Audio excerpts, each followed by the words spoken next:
My name is Sarah and welcome to the Bookish Knitter and welcome to a discussion video. So today I am here to talk about spice in romance novels. So yeah, I had originally planned a different video for today and I mentioned doing this one and a lot of you were like, yes, please. And I think it's a good idea for me to do this now because instead of waiting on it. Because when I review books, when I do my review videos on Mondays, I am going to be talking about spice and spice ratings. And sorry, the cats are right beside me. You can just see Missy off camera here. I will be talking about the spice. So this way you guys will know what I mean when I give something a certain spice rating.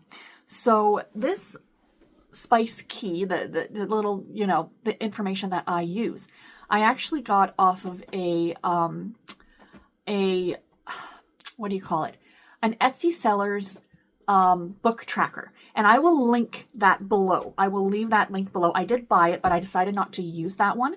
The tracker in total, I found there's another one that I like better. But she had this spice key and I really, really liked it. I have altered it. So mine is not the same as hers. So if you end up looking at hers, buying that spreadsheet, and you look at hers, mine is actually different. Excuse me, Presley. Because I just didn't agree with the way that she had it. So I think my way works better for me. And I'm going to preface this entire video by saying this is my opinion, mine. Your mileage may vary. So you might feel these spice ratings don't apply. Like you might think, well, I would give it a different rating. Okay, that's fine. And everybody's level of spice is different on what they like and what they don't like. Which is why I like the way that this list is put out. I'm also going to talk a bit towards the end of this video about spice in romance novels now because I think it's a big discussion that's happening. So yeah, sorry if you can hear that over the side here. Poor Press is still dealing with this head cold and he's got some congestion, the poor guy. So anyway, spice key. So the first spice rating is going to be like the circle with the line through it, which means there's no spice in the book. So these are going to be like the Babysitter's Club books, when I'm reviewing them, I'm not going to say like there's no spice. Well, there's obviously no spice in these books.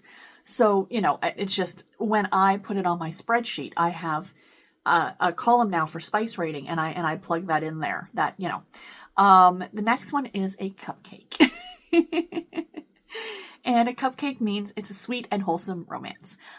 Basically, if you are reading category romance, it is your love-inspired suspense.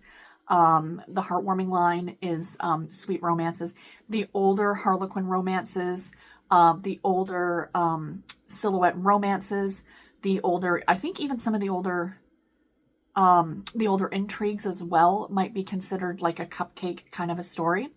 The next rating is, now we're getting into the chili peppers, and one chili pepper is a fade to black. So I just read one of these, the Catherine Mann book, A Fairy Tale Ending. Was one chili pepper. They did have a love scene, but it was completely fade to black.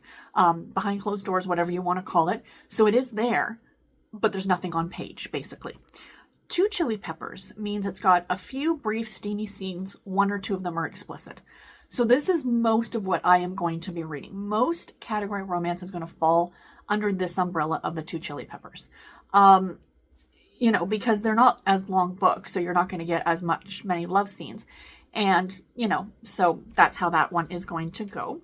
3 chili peppers are going to be 3+ explicit steamy scenes. So these might be your Harlequin Blaze. These will definitely be your Harlequin Dare type of books, stuff like that. When you're now getting into 4 chili peppers, these are many 5+ explicit scenes. I haven't read too many of these books, but that's just not my jam. But I'm sure there's a lot of people who have and who might know what this type of book is. And the last one is the 5 chili pepper, and that's over half the novel's explicit scenes. And that is one that I would consider to be How My Neighbor Stole Christmas by Megan Quinn.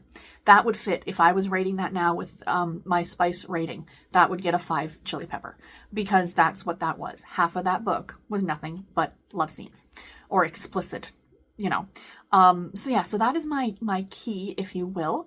I don't know. Do you guys want me to list that like in the description box below going forward? Or maybe there's another place I could put it, that and how I rate, like how my star ratings go. That might be a good idea too. But yeah, I wanted to talk briefly on spice in romance novels because it is huge now. It is overwhelmingly, TikTok, is it going away? Is it not? Is it being banned? Is it not in the States? I don't know. Whatever. I'm not here to discuss that. But Book Talk, like, really, really pushed the spice in these books. Romantasy is basically spice. I mean, I don't think you can read a romantasy novel that does not include spice. Now, I don't read them, so please do correct me if I'm wrong. But you're not going to get a sweet romance in a romantasy novel. And they're really being pushed as being like, oh my gosh, all these people are reading them, and isn't it? And I think it's almost like not scandalous, but like not even taboo, but you know, it seems to be a big thing that, you know, like I see all these videos and stuff of people being like, oh, they're reading about this and that, and the husbands are like, oh, it's so exciting that my wife is reading these kind of books. And you know, it's basically they're reading for the smut, not for the story. And that's how I feel when I'm watching some of these videos and hearing people talk about these books. And I'm not here to judge. If you're here for the smut, go for it, 100%. But it just seems to me like, as someone, I am in a different type of category than most people. There are two different real types of romance readers, I feel. There are those who prefer the sweet, wholesome romances, you know, the ones without any, you know, love scenes or anything like that. And then there are those who really like the down and dirty, if you will, smut. And that's fine. But then, okay, so maybe there's some other people like myself who are good either way. I will happily read an Amish romance and then read, okay, no, I will not happily read 50 Shades of Grey because that was a piece of crap. But then I will happily, I did read the Meghan Quinn and I didn't dislike it. I just felt like it was too much. She could have left in a lot of those love scenes, but cut them down. You didn't need that many. It didn't need to be the entire second half of the book, and the book didn't need to be 500 pages. That was my bigger issue with that book. It wasn't the sex.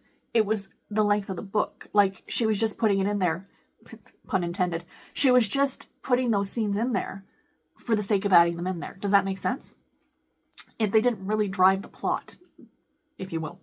So, you know, like, that was my issue with that book. It wasn't the smut. It was the fact the book was too long. And that's what she said. I had to in this video, sorry. So anyway, yeah, I can read both, and I'm quite happy with both. And if I'm not in the mood to read something, you know, a few extra chili peppers, I'll just skip it. You know, there are a lot of people, and you see it all the time on social media, that people, oh, I don't want to see this on my feed. Why are you posting this? Super easy. Scroll past it. Just keep going. You don't have to leave a comment.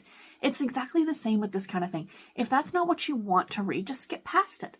You know, that's your choice. Absolutely. Like, if you're listening to an audiobook, just, you know, go to the next chapter. Or if you're reading a book, just flip forward. You know, you get the gist of it. There you go.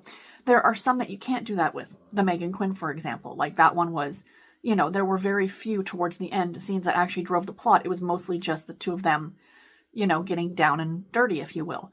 And there are more. I just feel like right now, a lot of people, now I was lucky enough to talk to Sheila Roberts with my friend Fiona a couple weeks ago. Sorry, I feel like I'm going all over the place here. And she was talking about the Meghan Quinn book, the Christmas one, and she thought it was so cute. Like, the cover was adorable, and, you know, she thought this was going to be a really fun story, and she was really disappointed when she read it. And I think that now romance is getting this, like, it's got this rap almost. Like, if you go into a bookstore now, like Barnes & Nobles or Indigo Chapters here in Canada, there are tables that say, as seen on Book Talk. And they are all this romantasy. They are all high spice content books. There is more than that. And because these are the people who are talking the loudest, they are getting the most views. And, you know, a lot of people have said to me, oh, go on TikTok. You should start a TikTok, blah, blah, blah, blah, blah.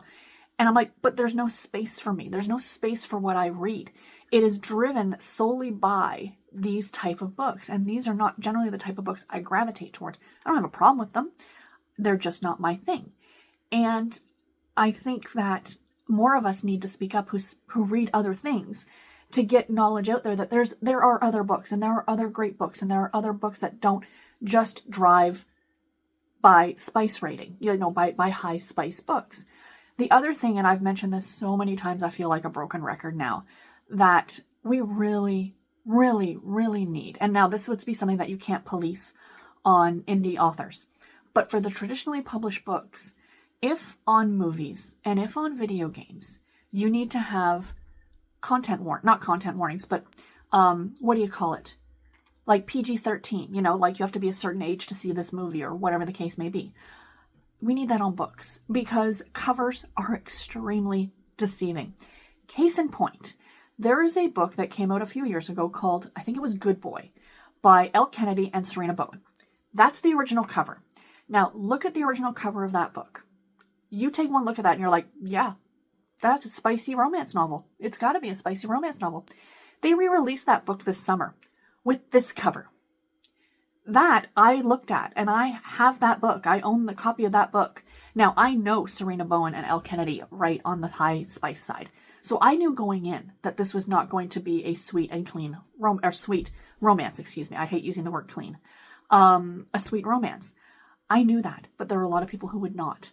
You know, if you look at this cover and then you also look at the cover of this Terry Wilson novel, tell me what the difference is between these two covers. But the difference is that Terry Wilson's book would be a cupcake romance, whereas the Elle Kennedy and Serena Bowen is probably in the 3 or 4 chili pepper range. We need something, like even if it is in the description of the book, like at the very end of the description, please note 18 plus, you know, like, this gets spicier. Just even acknowledge that to the reader so they know going in, because there are so many people who get disappointed. Then there are other people on the other side of the coin who want high spice and who might not pick up something that looks like this to be like, oh, well, that's probably just I have no interest in that. Whereas in reality, it's something they might really enjoy. So, you know, we're doing disservice to both ends of the spectrum on this one. And I think now, you know, like this I think change needs to be made within publishing to let people know, you know, and again, everybody's spice tolerance is different. Both with reading and with food. But it's true, like, you know, what somebody might find very spicy, you know, what I might find very spicy, somebody else is like, yeah, that's not that big a deal. You know, if you think about going out for hot wings with your friends, right? You're like, your one buddy's like, this is nothing. I can eat 10 pounds of these. Whereas you're like, oh my gosh, get me some milk. And it's the same with reading, you know, what some people might consider to be very scandalous. Other people are like, this is pretty mild. But just to let people know that that is in there so they can make that decision on whether or not it's something that they would like to read. So yeah. So anyway, guys, I've been rambling. I've been all over the place. I do apologize. Let me know your thoughts below. And until my next video, take care and happy reading, everybody. Bye.